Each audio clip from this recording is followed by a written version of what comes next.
28 साल की graphic designer रिया एक ऐतिहासिक इलाके में पुराने समय के हेरिटेज अपार्टमेंट में शिफ्ट होती है। घर में ऊंची खिड़कियां, पुरानी लकड़ी की फर्श और खूबसूरत वास्तुकला है। घर के एक कोने में उसे अपने बेडरूम में दीवार का एक पैनल ढीला दिखाई देता है। उसे हटाते ही एक पुराना धूल से ढका हुआ आईना मिलता है। रिया सोचती है कि ये आईना उसके कमरे में एक विंटेज टच देगा और वह उसे वहीं छोड़ देती है। उस रात जब वह आईने के सामने अपने बाल संवार रही होती है, उसे अचानक एक अजीब सा सर्द एहसास होता है। आईने में उसे एक झलक दिखाई देती है, एक औरत का चेहरा चोटिल और उदास, जैसे उसे घूर रहा हो। रिया डर कर पीछे हटती है, पर फिर खुद को समझाती है कि यह सब सिर्फ उसकी कल्पना है। अगले कुछ दिनों में रिया के साथ अजीब घटनाएं होने लगती हैं। उसकी चीजें इधर उधर हो जाती हैं और उसके कमरे में एक सड़ी गली सी महक आती है। वह इसे नए घर की अजीबोगरीब बात मानकर अनदेखा कर देती है, लेकिन कहीं न कहीं उसे लगता है कि कुछ ठीक नहीं है। एक रात उसे आईने से कुछ फुसफुसाहट सुनाई देती है। जैसे ही वह पास जाती है, उसे खुद का ही चेहरा दिखता है, लेकिन एक थका हारा भयभीत चेहरा। वह परछाई उससे कुछ कहती है, मुझे बचाओ। डर के मारे रिया पीछे हट जाती है। वह आईने को नजरअंदाज करने की उम्मीद करती, लेकिन उसका डर और जिज्ञासा उसे बेचैन रखती है। उत्तर खोजने की कोशिश में रिया इस इमारत का इतिहास जानने की कोशिश करती है। उसे पता चलता है कि यह अपार्टमेंट कभी देवयानी नाम की एक अमीर तांत्रिक का था, जो मानती थी कि आईने दूसरे आयामों के लिए एक द्वार होते हैं। कहा जाता है कि देवयानी ने इस आईने का उपयोग उन लोगों की आत्माओं को कैद करने के लिए किया था जो दुखद परिस्थितियों में मरे थे, खासकर वे जिन्हें समाज ने भुला दिया था। अब वह समझती है कि ये आत्माएं जो आईने में फंसी हैं, उसे अपनी पहचान और बदला लेने के लिए पुकार रही हैं। उस रात रिया का डर चरम पर पहुंच चुका होता है। वह साहस जुटाकर आईने के सामने खड़ी होती है और आवाज लगाती है, कौन हो तुम और मुझे क्यों सताते हो? उसकी आवाज की गूंज आईने में फैल जाती है। कुछ देर के बाद आईने के अंदर धुंधली परछाइयां घूमने लगती हैं, जैसे कहीं से आत्माओं का कारवां चल पड़ा हो। धीरे धीरे कुछ चेहरे उभरने लगते हैं। एक जवान औरत, एक बुजुर्ग आदमी और एक मासूम बच्चा, जिनकी आंखों में एक अनकही पीड़ा है। पहली आत्मा, एक जवान औरत, आईने के अंदर से बाहर झांकती है।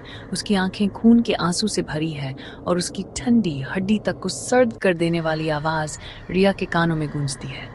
उसका नाम चंद्रिका था और वह एक प्रेम कथा की नायिका थी। चंद्रिका के प्रेमी ने उसे शादी का झूठा वादा करके धोखा दिया और अपने किसी लालच के लिए उसका इस्तेमाल किया। दुख और अपमान के बोझ से टूटी हुई चंद्रिका ने उस आईने के सामने अपनी अंतिम सांस ली। अब हर रात उसकी आत्मा उस अधूरी मोहब्बत के दर्द से जलती रहती है। वह धीरे से कहती है, क्या तुम भी वही दर्द झेलोगी जो मैंने झेला था? रिया की आंखों में आंसू आ गए, पर वो हिम्मत से बोली, मुझे इन आत्माओं को छुड़ाना है। अचानक ठंडी हवा चली और आईने में एक और दृश्य आया। इस बार एक पुराना मंदिर दिखा, जहां एक साधु ध्यान कर रहा था। आंखें बंद थीं, पर उसकी सकारात्मक ऊर्जा चारों तरफ फैल रही थी। साधु ने आंखें खोली और रिया को देखा। उसकी आवाज में गजब की शांति थी। बोला, तुम इन आत्माओं को मुक्त कर सकती हो। बस अपने डर पर जीत हासिल करो और विश्वास रखो। ये आईना एक माया है और इसे तोड़ने की शक्ति तुम्हारे अंदर है। साधु की बातें सुनकर रिया को लगा जैसे उसे शक्ति मिल गई हो। उसे लगा कि उसे इन आत्माओं की मदद करनी है। साधु की ऊर्जा ने रिया में नया जोश भर दिया और उसके चेहरे पर आत्मविश्वास आ गया। अब उसे भूतों की कहानियों से डर नहीं लगता था, बल्कि उनका दर्द दूर करने की प्रेरणा मिली। रिया समझ गई कि उसकी नियति यही है, इन आत्माओं को शांति देना और खुद भी मुक्त होना। उसने लंबी सांस ली और तैयार हो गई डर का सामना करने के लिए। कमरे में एक नई रोशनी फैल गई, जैसे रिया अब लड़ाई के लिए तैयार हो। उसकी आंखों में एक नई चमक थी। अब वो जानती थी कि उसे क्या करना है, लेकिन इसमें एक जोखिम है। अगर वह असफल होती है तो वह भी हमेशा आईने में फंस जाएगी। वह एक पुरानी किताब से पता लगाती है कि इस शाप को तोड़ने का एक ही तरीका है, आईने का सामना करना और उसमें फंसी आत्माओं को मुक्त करना। निश्चय करके रिया आईने के चारों ओर मोमबत्तियां जलाकर अनुष्ठान शुरू करती है। आईने की सतह काली पड़ने लगती है और आत्माओं की आवाजें तेज होती जाती हैं। उसका अपना प्रतिबिंब बदलने लगता है, एक भयानक खोखला चेहरा जो उसे घूर रहा है। जैसे ही वह मंत्र पढ़ती है, उसे अपने कंधे पर ठंडी पकड़ का एहसास होता है।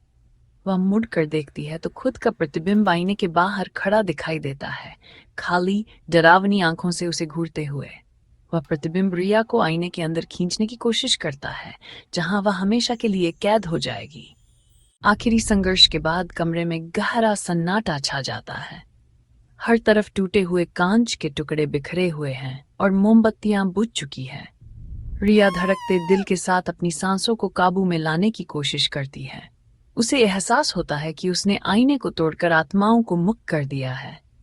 कमरे में अब न अंधेरा है, न ही वह सड़ी गली महक। हवा हल्की महसूस होती है, मानो वह एक भारी बोझ से मुक्त हो गई हो। राहत की सांस लेते हुए रिया अपने चारों ओर बिखरे हुए कांच के टुकड़ों को देखने लगती है। जैसे ही उसकी नजर एक बड़े टुकड़े पर पड़ती है, उसमें उसका प्रतिबिंब दिखाई देता है। उसका चेहरा थका हुआ है, लेकिन उसकी आंखों में एक सुकून है। यह वही चेहरा है जो एक लंबे संघर्ष के बाद अपने डर को जीतने में सफल हुआ है। वह मुस्कुराती है, पर तभी उसे एहसास होता है कि उसके प्रतिबिंब में कुछ अजीब है। उसकी मुस्कान धीरे धीरे फीकी पड़ जाती है और उसके रोंगटे खड़े हो जाते हैं। उस कांच के टुकड़े में उसे अपना ही प्रतिबिंब नहीं, बल्कि किसी और का भी चेहरा नजर आता है, एक अजनबी जो बेहद परिचित भी है। धीरे धीरे उस चेहरे में बदलाव आने लगता है और वो एक शैतानी मुस्कान के साथ उसे घूरने लगता है। वह रिया की आंखों में देखता है, उसकी हर छिपी हुई कमजोरी को पढ़ते हुए। वह चेहरा धीरे से कहता है, यह खत्म नहीं हुआ है। रिया का दिल तेजी से धड़कने लगता है। उसे एहसास होता है कि यह चेहरा केवल एक भयानक याद नहीं है, बल्कि देवयानी की आत्मा का अंश है, जिसने अपने जादू का एक हिस्सा इस आईने के टुकड़े में छोड़ दिया है। देवयानी के शाप का एक हिस्सा अभी भी बाकी है, जो उसे अब तक छोड़ने के लिए तैयार नहीं है। अगर आपको ये कहानी पसंद आई हो तो इसे लाइक जरूर करें और हमारे चैनल को सब्सक्राइब करें, ताकि आप और भी ऐसे ही डरावनी कहानियां देख सकें।